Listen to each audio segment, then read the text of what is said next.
Welcome to Outside Sales Talk, where we meet with industry experts to learn the strategies and tactics that make them successful. I'm your host, Steve Benson, and I've helped thousands of salespeople all over the world crush their quota. Today, I'll help you crush yours. Welcome back to Outside Sales Talk. Today, we have Scott Leese on the phone. Really excited to be chatting with him. We're going to be discussing the radical path to sales enlightenment. By way of introduction, Scott is a sales leader with an outstanding track record of being involved in really cool businesses. He's an entrepreneur, and he also runs Scott Leese Consulting. In addition, he's also the best-selling author of Addicted to the Process and the founder of surfandsales.com. Scott, welcome to Outside Sales Talk. I'm excited to be here. Thanks for having me. So, Scott, you had a different start to your sales career than most. Would you like to share some of that with us? Sure. I got into sales about 15 years ago in a roundabout way. You know, I didn't go to business school. I didn't have an MBA. There was no such thing as sales classes in college when I was going to school. And I studied psychology and religion and played 2 sports in college and went to grad school for a master's degree in learning theory, and just really sales was nowhere on my radar whatsoever. And then unfortunately, I got really sick, got a couple autoimmune diseases and progressed and fought off early colon cancer stuff, and I've had 9 surgeries in my life, including 3 or 4 life-saving ones, and got organs removed, and all sorts of chaos ensued, and end up addicted to opioids during the process. So my health just spiraled my life out of control for 4 years. By the time I got healthy, here I was, 27 years old. I'd never had a real job before in my life that didn't involve sports of some kind, either coaching or getting paid to play. Mm-hmm. And I had to figure out what I could do to, kind of catch up, to make up for this lost time in my career development, in my income level, and all this kind of thing. And so sales to me was a strategic decision. It was the one place where I felt like, if I worked hard enough, if I was successful enough, then I could catch up. And I didn't know what other profession would give me that opportunity. So it wasn't like I was super interested in it. It was just almost necessity. This is what I have to do. And I didn't really fancy myself like a entry level or frontline kind of employee for very long. And so I also strategically went to a very early stage startup. So I thought, here, if I get my sales career off to a good start at this young company, maybe I can grow a little bit.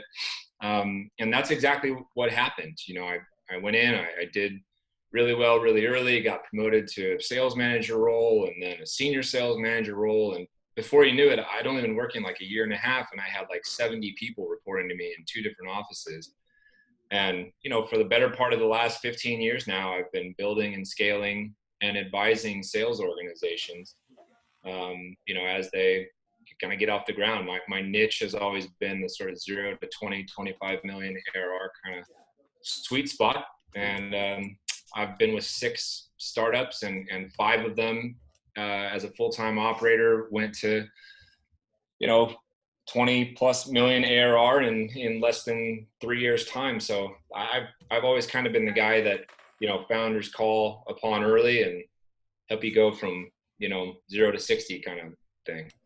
So, and just because a lot of our listeners aren't actually in the technology industry, when he says 0 to 25 in ARR, he means ARR is annual recurring revenue, so it's basically just a way that we talk about revenue in software. But he means he's taking a company from having 0 revenue to making $25 million a year, which is a decent size for a software company. Yeah, it's a big milestone. It's sort of that seed stage to Series C growth phase and beyond. And that's always been what I like to do. I really like building things and being a part of that early growth. Yeah. Well, That's what I'm doing right now. Is we're on that path to 25. So we're working There you on go. it. We got a ways to go, but we're on the path. Um, so well, I really appreciate you sharing that story with us. How how did that background and that mindset affect your approach to sales? Well, first of all, being a highly competitive athlete, I was already used to working hard, used to failing, used to getting back up, um, used to being a team leader and being a part of a team, listening to coaches, coaching other people. So, that competitive drive and fire and that urge to win and improve everybody around me, that was there from a very early stage. But the resiliency that it takes to survive, some of the things that I've been through, just, can't be understated. Sales is an incredibly difficult profession. You're gonna fail 99 out of 100 times if you're lucky, if you're really good. And so to be able to go from 99 failures in a row to no loss of confidence on your 100th try, it requires you to be incredibly mentally tough. And I think that, I worked that muscle. It was the only muscle I really was able to work on for 4 years. And I think that served me really well. You get a sense of appreciation for every opportunity that you get, and you don't want to do anything to squander those opportunities. So I think I grew up, really fast. I didn't have this mid-20s kind of period to figure myself out and the luxury of like trying this, that, and the other, and eventually, something will feel good. I kind of threw myself right into the fire and was like, this is what I got to do. And I don't have another option. And so I was just completely determined and almost myopically focused on, achieving success in sales. And you obviously had a very successful career in sales to date. Tell me about some of the reasons behind why you think you progressed so quickly. Was it the background? Was it the mindset? Was it you know, what made you do what you did? I think it's the mindset that I have. I've always had a little bit of a chip on my shoulder, even from my athletic days. I grew up in a small town in Northern California that, wasn't heavily recruited, and yet I got recruited. I had Division I scholarship offers to go play one sport or the other, and I turned them down so I could go play Division II because they would let me play both sports. Mm. What were the two sports? I played college soccer and college tennis. Mm. And I wanted to play both. And so I sort of said, well, screw you, D1. I can get a full ride in D2 and play both. So I've always like kind of rebelled against people telling me that I, can't do something or shouldn't do something. And you match that with this kind of intense hunger to win and compete and beat people. That really fueled me. But the key to me, I think, for selling was that I figured out this process and this system that worked for me. And salespeople really struggle with sticking with what works. And I don't have that genetic makeup, thankfully, for me. I'm the type of person that, if I find something that works, I'm going to keep doing it until there is nothing left in that tank. And I think that served me really well, So while people change their pitch back and forth or change their intro and their messages when calls don't go their way, I didn't do that, and I was working way longer hours than, were required. And so my learning curve was just massively accelerated. I got used to saying the same thing at the same time and doing things this way over and over and over again. And I got really good at it really fast. And that foundation kind of became ultimately the tenets of the book that I wrote and this sales model I created, the addiction selling model, where, you take people through the process by getting them to admit that they have pain, admit that they have a problem, and then getting them to understand the value and the reason to solve that particular problem, and then creating urgency in solving it. Why is it important to deal with right now? And then and only then is, my opinion, is somebody interested in hearing about the solution or the recovery process. And that recovery process and how you sell it just felt so similar to me and natural, that I stuck with it. And, I think that has ultimately given me a tremendous advantage over a lot of other salespeople who are constantly tinkering and getting in their own head. Mm-hmm. Makes a ton of sense. And, so adherence to the process and hard work, it sounds like are what you're saying the keys are from going from, from just starting your career at 27 to being the SVP of sales at Qualia.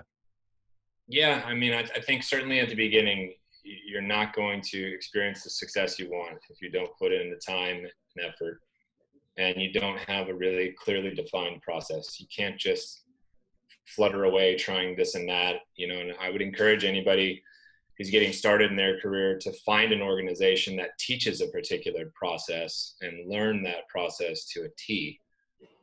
That's going to be the building blocks, hopefully, of a successful career.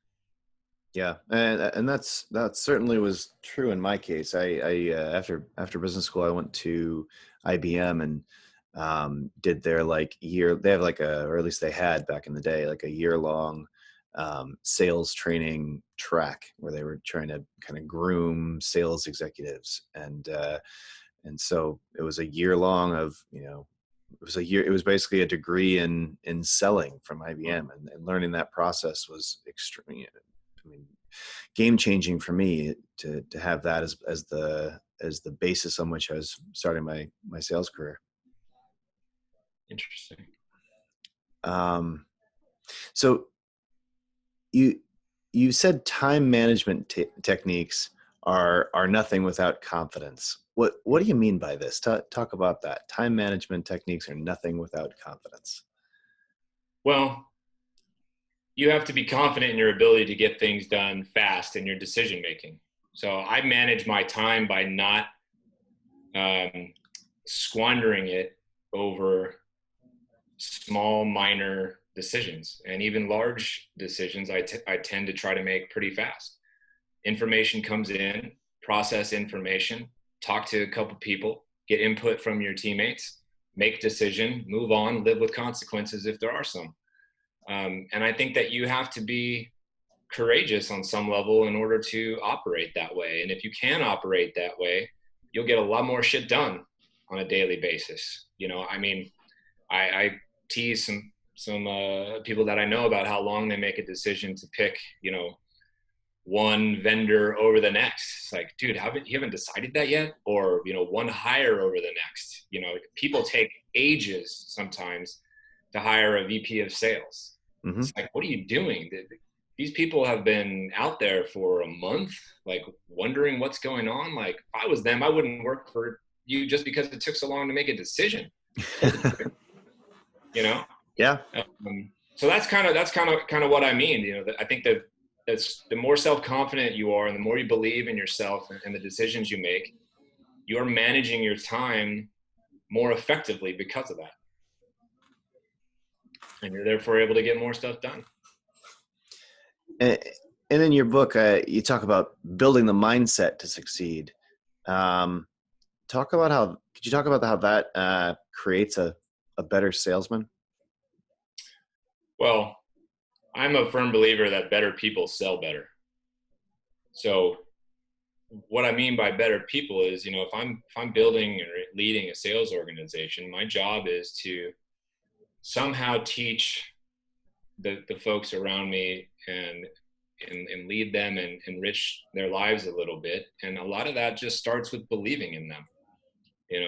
There's so many salespeople who come from rough backgrounds or, stumbled into the profession. And, some of them never had, their parents never believed in them. Their friends network never believed in them. The legal system didn't believe in them. Whatever it is, other sales orgs didn't believe in them, maybe didn't give them a long enough leash to ramp up or something like that. So, Mm-hmm. you know, I'm trying to express that to the degree that you are self-confident and work on your self-confidence and surround yourself with people who lift you up and read and digest information that is uplifting and positive and hopeful and strength building, and get rid of things that are negative and doubting. I'm a big believer that those things create the foundation required for you to eventually be extremely successful. And so you've got to work on that mindset. It's not just a switch that you flip, it's a muscle. You have to do all of these different things. You put yourself in positions to succeed. You are self-aware enough to know, for example, that, you know, maybe you're too impatient to be a salesperson in a 2-year sales cycle, right? You need instant gratification. So you don't go to those kind of jobs. You take more transactional jobs, or maybe it's the opposite. All of these things, as you put yourself in a position to succeed and you experience some wins, they reinforce the fact that you're making good decisions. And that just kind of has a, you know, domino effect and slowly builds you up. Yeah, it makes a ton of sense. If you, and I can see how you should, if you're a sales leader, you can try to create an atmosphere that is supportive and believes in your salespeople. What if you're a salesperson in an environment that is tough, is not supportive, doesn't believe in Then you you? should leave. Then you should leave. In this day and age, with the amount of opportunities that are out there for salespeople, Mm-hmm. there is no reason whatsoever to work at an organization who doesn't value the folks who are bringing in revenue for the team. There's just not. There's no reason anymore to work for a shitty sales manager or VP of sales. There's no reason anymore to work for a company that treats their revenue producers like dirt. Yeah. So my best piece of advice would be, if you're stuck in that situation right now, you need to pull the ripcord, believe in yourself that you are a valued commodity and will not have a hard time finding another role, and go out there and find an environment that supports you the way that you deserve to be treated, and is going to put you in a better position to succeed and learn and grow. Fantastic advice.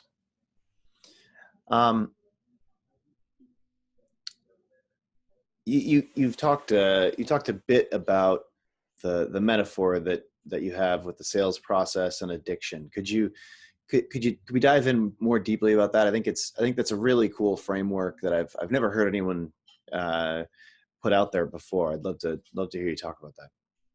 Well, you know, in the recovery process, you know, you've got to get somebody to admit that they have a problem before they're willing to even remotely get close to dealing with it, right? But you and I both know probably dozens of functioning addicts or alcoholics or abusers of some kind, Mm-hmm. who don't really believe that it's that big of a deal. They kind of know that they have a problem, but they really don't see any compelling reason to change yet. So that value is not there yet, right? Let alone the urgency. They're not at risk of, you know, losing their job or losing their home or their family or their health or something like that, right? They haven't reached that stage yet, so they don't have any urgency. Mm-hmm. So you can't walk up to somebody and be like, "Hey, I got this killer rehab facility up in Sonoma County in the hills." Like, people will just be like, "Look at you, crazy! Like, what are you talking about, man?" Yeah. And sales to me, it's just the same thing. So many crappy salespeople and sales organizations teach people to email or pick up the phone and lead straight away with their solution, with what their product is and what their product does. I got news for you. Like, nobody cares. I don't care about that because I don't even think I have that problem. Why are you starting at the end with me? It just doesn't make any sense to me. You have to get the prospect to admit that they have your particular problem, your particular pain. It's not even good enough to just tell somebody that they have the problem. I can't go tell you, if you're an addict, hey, you're an alcoholic. Mm-hmm. Because Mm-hmm. your first reaction is going to be like, whoa, dude, back off, right? You'll feel threatened. Mm-hmm. But if I ask you questions and get you talking and get you thinking a little bit, you're likely to end up in a place where you're like, yeah, I mean, maybe I need to take a look at this. Like maybe I am drinking too much. Maybe I am, smoking too much or whatever. Mm-hmm. Right? Well, that's phase one. Okay, now you've admitted you have a problem. Now it's my job to educate you on why you should care about fixing this problem, right? Here's why this is important to your business. Here's how it can impact you. Here's, if you do nothing, here's what's at risk. If you make these changes, here's the benefit that will come your way. Here's how your productivity and team production will increase, all these kind of things. That's why people decide to make this change. Does that make sense? And they're like, okay, yeah, I mean, I can understand. I believe I have a problem. I understand, why people are solving this problem, but I got these other things that I'm working on. So now it's time for me to create urgency within you. Now I need to explain, well, hold on. You admitted you have a problem. You understand why this is important. Now I need to tell you why it's important to solve right now. Why it's more important than anything else potentially going on in your business. Like, your house is on fire here. Okay. These are all the things that you're bound to lose. You might go out of business. You're going to lose these customers. You're going to churn these employees. Whatever your product, whatever your solution is that you're selling, you've got to find a way to hammer home some level of urgency. And I don't deviate from that process no matter what. I don't skip steps. I don't rearrange the order. I go pain, value, urgency. And then and only then is it my opinion and belief that somebody is open to hearing about your solution.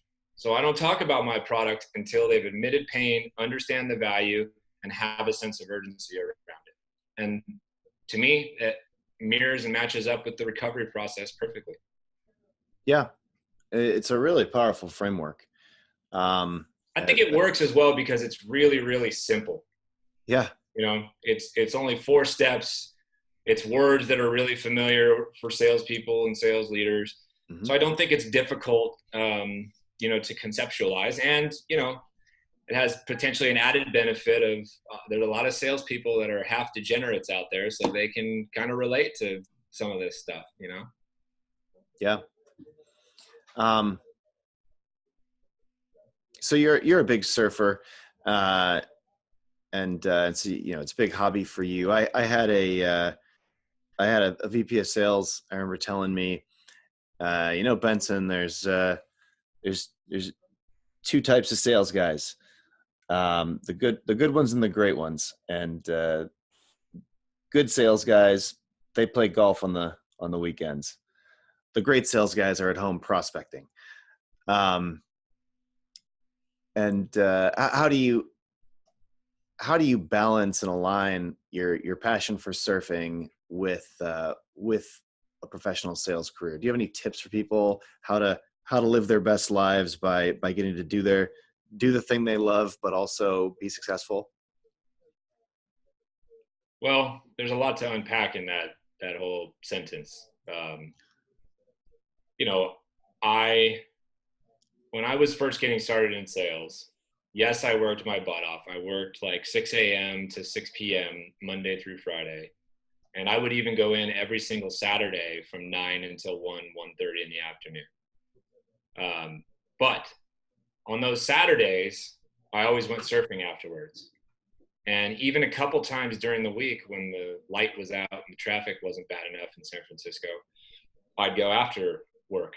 And I used it as a reward for myself and as a way to kind of wash away the stress of the day. But, some of those messages that people speak to about, like, great salespeople or prospecting all weekend, every weekend, I'm so tired of that shit. That mindset has been around for a really long time. And I think it was maybe born in the 80s and just like this massive consumerism and get everything you can and Wall Street greed and all this shit. look, I'm as ambitious as anybody. You know, I want to be successful. I want to make more money this year than I did last year all the time. But your priorities, change as you get older. It's far easier for me to work 12 hours a day in the office when I'm 27 years old and have no kids. I can't work 12 days in the office now. I got 2 kids. I'm married. I'm 42 years old. Like, that's not realistic for me. And I don't want to do it. I want to go to my kids' practices. I want to be a part of their after school events and their games on the weekend and coach their teams and stuff like that. And I want to be able to take some trips and have some R&R and experience some of the reward and benefit from all the hard work I did earlier in my career. So I think you just have to be really, really careful about how you communicate that message of working hard to people. You know, you got to work hard, but like, is your life really going to be better if you make $8 million this year instead of 7? You know, I mean, how much money do we all really truly need in order to experience our best life, right? And I don't have the answer to that question. It's different for every single person. But I do think that, more and more it's coming to light nowadays that, I think the old mindset is kind of dying off a little bit. And I think people value their freedom more, their mental health, their physical health, the flexibility in work environments and workplace. And I think people who have this medieval mindset of like sit at your desk from 6 a.m. to 6 p.m. 7 days a week, I don't think anybody's going to want to work for those folks much longer. For sure. It's definitely. I think the world has changed, and a new generation of people are in the workplace, and I think that the way, a lot of the ways that we used to think about things are being challenged now. Tell me a bit about surfandsales.com, and tell me about the Surf and Sales Summit. I thought this was so cool. I'd like to have everybody hear about this. Yeah, it's just born as an anti-establishment kind of micro sales conference. I understand, I suppose, why we need to have Dreamforce and all these other conferences that have tens of thousands of people running around them with 1,000 vendors selling everything. But that's just not really my scene. You know, if I want to learn about products, if I want to learn about people, if I want to learn about tactics, if I want to network, it to me is a far more rewarding experience to do it with a more intimate setting. So my idea was, let's not go to New York, San Francisco, Omaha, whatever, hotel lobby bar there is. Let's do something different. Let's go to a really cool spot like Costa Rica, or we're going to go next year in 2020. We're going to Nicaragua as well as Mexico, and take this kind of show on the road. And let's get, 15 to 20 people to come every time, which is a manageable number where we can teach each other, learn from each other, have surf sessions in the morning and afternoon, but have like 6-7 hours of content during the days, and talk shop and spend time around like-minded individuals who want something a little different. And we've had nothing but really powerful, positive feedback and experiences so far, and it's been absolutely awesome to see the brand kind of starting to take off a little bit. We've had 3 of them in the last 16, 17 months, maybe it is now. All 3 of them sold out, got good, sponsorship and everything like that. And the next one is February 24th to 28th in 2020. And then we're having 2 or 3 more later on in 2020. So it's a really good time. And I encourage you to, everybody to check it out. I can tell you right now that like 90% of the people who come have never surfed before. So it's by no means a prerequisite. I rent 3 houses right on the water, and we have local surf instructors come work with everybody to help get them started. And we have locals come cook and clean. It's like the whole, luxury kind of treatment. So it's a good time. Very cool idea. I absolutely love it. If I had a dollar for every time I've been at some hotel in some random city, at some conference. This is a really fresh take, I think, and feels a lot more genuine. Yeah, well, I hope so. That's certainly the goal. So now I'd like to do sales in 60 seconds, which is the section where I ask you short, easy questions, and well, not always easy questions, but with the expectation of it being done in 60 seconds. Rapid fire. Rapid fire, exactly. So first one, does anything in sales scare you? Not anymore. Not anymore. What do you think is generally the most frightening things for people in their sales jobs, and what do you think the best way of overcoming that is? I mean, I think failure is what people are most terrified of, if anything. And I think that people should just realize there's really no such thing as failure. Just because you can't sell one particular product doesn't mean you can't sell another. Just because you didn't do as well as you liked at one company has nothing to do with how well you might do at the next company. And I think if you can get over that fear of failure and realize that you've been through significantly tougher moments in your life probably and overcome them, then it's easier to realize that this particular setback is really not that big of a deal. What's the first thing that you would teach your sales team? The addiction model of selling, of course. Easy answer. Easy answer. What's the second thing you teach them? I would teach them the real basics, like the basic tools that you need to be successful. The structure of cold calls and cold emails, the structure of how to run a demo, how to ask the right kind of questions, how to handle objections and rebuttals and that kind of thing. That's the second step. What kinds of books and stories are inspirational to you? Man, the stories that inspire me are usually ones of like personal triumph and things like that. Like I like reading, biographies, for example. I like reading books about, I read a book about these people who crossed Antarctica called Endurance, things like that. Not business books, not even really sales books. I like reading about people who, kind of been through hell and found a way around it or through it. What's the greatest lesson your sales career has taught you? I think that you control you. You are ultimately in control of your career and your success and your failures. You want to blame the product. Well, you picked to go work there. That's your fault. You want to blame the prospect. Well, you're the one who decided they were a good prospect to spend time with.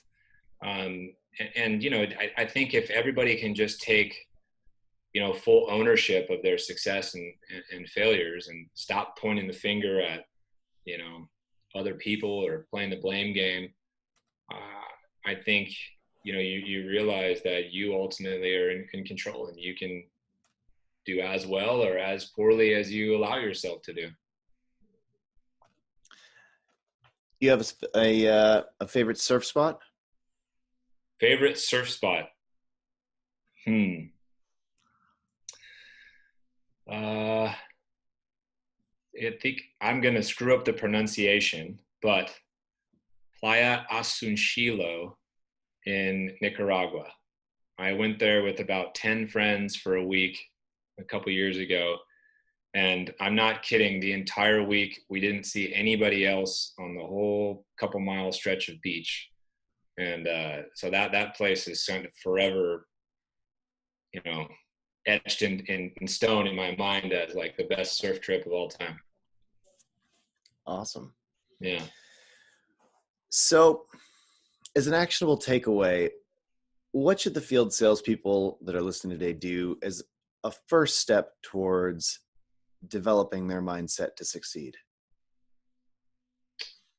Well, I think you should take ownership of the fact that you are in control of your story, your destiny, so to speak. You know, if you are not where you want to be, you need to figure out why. You need to be introspective and think, what am I doing here that is holding me back?